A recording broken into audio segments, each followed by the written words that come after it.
दोस्तों I am sure कि आप सभी लोग जगदीश वासुदेव मतलब सदगुरु जी के बारे में जानते होंगे। He is one of the top spiritual leader in our country. तो जब मैं आज सुबह उठा तो काफी बड़ा शौक लगा जब उनके बारे में खबरें चल रही थी सोशल मीडिया में, न्यूज मीडिया में, हर जगह, और बताया जा रहा था कि उनका कुछ ब्रेन सर्जरी हुआ है। इसका कारण यह है कि एक मैसिव ब्लीडिंग हुई है उनके ब्रेन में और ये लंबे समय से चल रहा था। इनफैक्ट मैं आपको वीडियो में बताऊंगा कि जब ये काफी सीवियर हो गया था उसके बावजूद भी उन्होंने अपनी जो मीटिंग्स वगैरह है उसको कैंसिल नहीं की थी।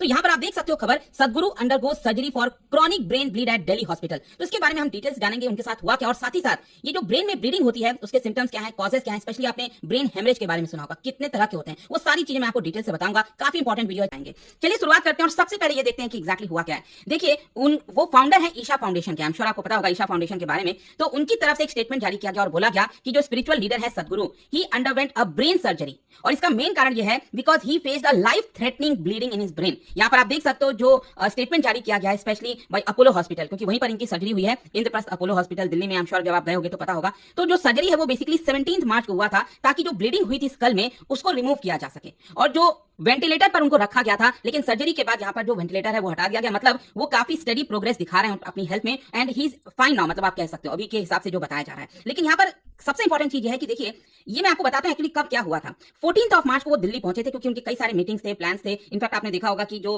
इंडिया टुडे का कॉन्क्लेव हुआ था वहां पर भी उनको जाना था। तो क्या होता है कि पिछले कुछ हफ्तों से लगातार उनको सीवियर हेडेक्स वगैरह देखने को मिल रहा था, लेकिन बहुत सारी चीजें अभी तक पता नहीं चल पाई थी। लेकिन 14 मार्च को जैसे ही वो दिल्ली पहुंचे तो वहां पर काफी पेन होने लग गया, हेडेक होने लग गया। तो उसकी वजह से उसी दिन 14 तारीख को 4:30 बजे के आसपास उन्होंने एमआरआई कराया अर्जेंट बेसिस पर, और तब उसमें पता चला कि काफी मैसिव ब्लीडिंग हो रखी है उनके ब्रेन में। एंड उसके बाद जो है यहाँ पर ऐसा भी बताया जा रहा है कि 3-4 हफ्ते पहले भी ब्लीडिंग हुई थी ब्रेन में, और जब उन्होंने ये एमआरआई कराया था 14 मार्च को तो उसके 24 से 48 आवर्स के बीच में भी कुछ ब्लीडिंग हुई होगी। मतलब लगातार ब्लीडिंग हो रही है। लेकिन क्या था कि यहाँ पर बताया जा रहा है कि उन्होंने पिछले 40 साल से अपना कोई भी मीटिंग्स वगैरह कैंसिल नहीं किया था। तो उन्होंने डिसाइड किया चाहे जो भी हो जाए, चाहे वो इंडिया टुडे कॉन्क्लेव में जाना हो, 15 और 16 को उनका पूरा मीटिंग शेड्यूल था, तो वो सारा उन्होंने अटेंड किया in the effect of powerful pain killers and sedation. तो काफी सारे मेडिकेशंस के बेसिस पर वो मीटिंग्स अटेंड कर रहे थे। लेकिन 17 मार्च को बताया जा रहा है कि बहुत ज्यादा सीरियस कंडीशन हो गया। मतलब ये जो लेवल ऑफ कॉन्शियसनेस होता है वो डिक्लाइन हो रहा था लगातार, और स्पेशली उन्होंने बताया कि उनके लेफ्ट लेग में काफी वीकनेस देखने को मिल रही है। और इसीलिए फाइनली यहाँ पर जो डॉक्टर्स हैं, स्पेशली यहाँ पर जो डॉक्टर सूरी अपोलो हॉस्पिटल के,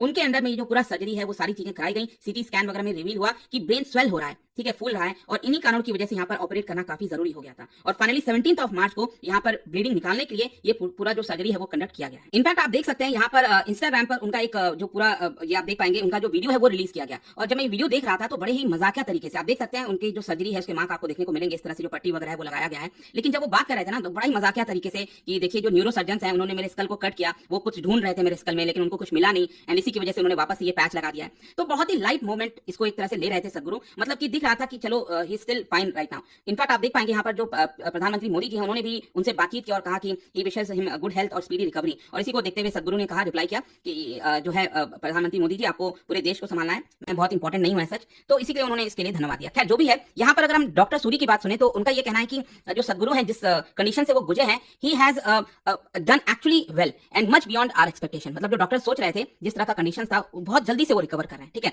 अब हम देखते हैं ब्लीडिंग इन द ब्रेन के बारे में। देखिए जब हम ब्रेन ब्लीड के बारे में बात करते हैं ना तो बेसिकली जो ब्रेन के अंदर या तो ब्लीडिंग हो सकती है या फिर ब्रेन के सराउंडिंग में। आपको समझना है कि जब हम ब्रेन की बात करते हैं तो एक तो ऊपर जो स्कल होता है, ठीक है, और स्कल के नीचे यहाँ पर ब्रेन होता है अंदर में, ठीक है, और उसके बीच में कुछ गैप जैसा देखने को मिल सकता है। या तो ब्रेन के अंदर में होता है या फिर ब्रेन के बाहर में जो ब्लीडिंग है वो हो सकती है। और इसकी वजह से जो मेन इशू होता है वो ये है कि it prevents oxygen from getting to the brain. मतलब आप समझिए ये ब्रेन आप देख रहे हो यहाँ पर बाहर इस तरह से जो ब्लीडिंग है ये कुछ इस तरह का आपको देखने को मिलेगा। तो इसकी वजह से क्या होता है, लगातार ये प्रेशर डालता रहता है और ये ऑक्सीजन को प्रिवेंट करता है, जाने से रोकता है। और इसी कंडीशन को हम ब्रेन हेमरेज कहते हैं। मतलब देखिए जो हमारा ब्रेन है it depends on blood vessels to deliver oxygen and nutrients. जो भी वेसल्स वगैरह है वो कनेक्टेड होते हैं ब्रेन से और वहीं से हमें जो ऑक्सीजन की सप्लाई है ब्रेन के अंदर, और अगर ब्रेन में ऑक्सीजन नहीं पहुंचेगा ऑब्वियस सी बात है इंसान मर जाएगा। तो यहाँ पर जो ऑक्सीजन है, न्यूट्रिएंट्स हैं, वो लगातार पहुंचने चाहिए ब्रेन में। और जब यहाँ पर ब्रेन हेमरेज होता है तो बेसिकली उस कंडीशन में जो ऑक्सीजन है वो कट कर दिया जाता है, वो ब्रेन तक नहीं पहुंच पाता, और जो ब्लड है वो एक्चुअली लीक होने लगता है। और जो मैंने आपको बताया वो कई तरीके से लीक हो सकता है और ये लगातार प्रेशर डालता रहता है हमारे ब्रेन के ऊपर, और प्रेशर डालने की वजह से हमें हेडेक वगैरह होते हैं, ठीक है, जो कि अभी सदगुरु जी का जो मैंने आपको बताया कुछ वैसा ही देखने को मिलेगा।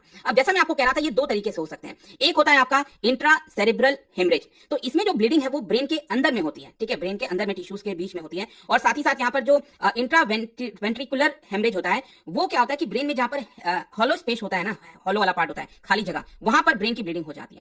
तो ये दो तरीके से आप कह सकते हैं। अगर हम इसके सिम्टम्स की बात करें ब्रेन हेमरेज की, तो देखिए यहाँ पर जो सीवियर हेडेक हो गया है, तो ऑब्वियस सी बात है, लगातार सर दर्द करता है एंड वीकनेस होती है और नमनेस होता है आर्म्स और लेग्स में, स्पेशली एक साइड में। और ये मैं देख रहा था, जो सदगुरु जी का था उसमें यही बताया गया कि 17 मार्च को उनको एक पर्टिकुलर साइड ऑफ लेग में काफी पेन सा हो रहा था। फिर इसके अलावा जो नॉर्मल सिम्टम्स वगैरह हैं, चाहे नोजिया, वोमिटिंग, डिजीनेस, ये सब होता है, कंफ्यूजन भी होता है। साथ ही साथ बोलने में या फिर कोई सामने वाला कुछ बोल रहा है तो उसको समझने में थोड़ी दिक्कत आती है। तो वो कुछ सिम्टम्स आप कह सकते हो जिससे हम कह सकते हैं कि वो ब्रेन हेमरेज टाइप का हुआ होगा। खैर, यहाँ पर अगर हम कॉजेस की बात करें जिसकी वजह से ब्रेन ब्लीडिंग होता है, तो देखो यहाँ पर अक्सर आपने देखा होगा जब कोई एक्सीडेंट होता है, कार एक्सीडेंट हो गया स्पेशली, या फिर स्पोर्ट्स वगैरह में किसी को सीवियर चोट लग गई डायरेक्टली सर के ऊपर, तो इसकी वजह से ब्रेन ब्लीडिंग हो सकता है। और इसीलिए हम कहते हैं ना कि मतलब पूरे शरीर में कहीं पर भी चोट लग जाए इंसान काफी हद तक बच सकता है, लेकिन अगर सर के ऊपर चोट लग जाता है और वो सीवियर हो जाता है तो वो लाइफ थ्रेटनिंग हो सकता है। तो हमें अपने सर को, स्कल को, ब्रेन को बचाना बहुत जरूरी होता है। तो जब भी आप गाड़ी वगैरह चलाते हैं सीट बेल्ट पहनना जरूरी है, या फिर बाइक चलाते हैं तो हम कहते हैं हेलमेट बहुत इंपॉर्टेंट होता है। ऐसा तो है नहीं कि हम पूरा बॉडी के पार्ट में पहन लेते हैं। तो that is why brain is very important and specially people with high blood pressure, high BP जिनको होता है, उनको और ज्यादा रिस्क होता है यहाँ पर।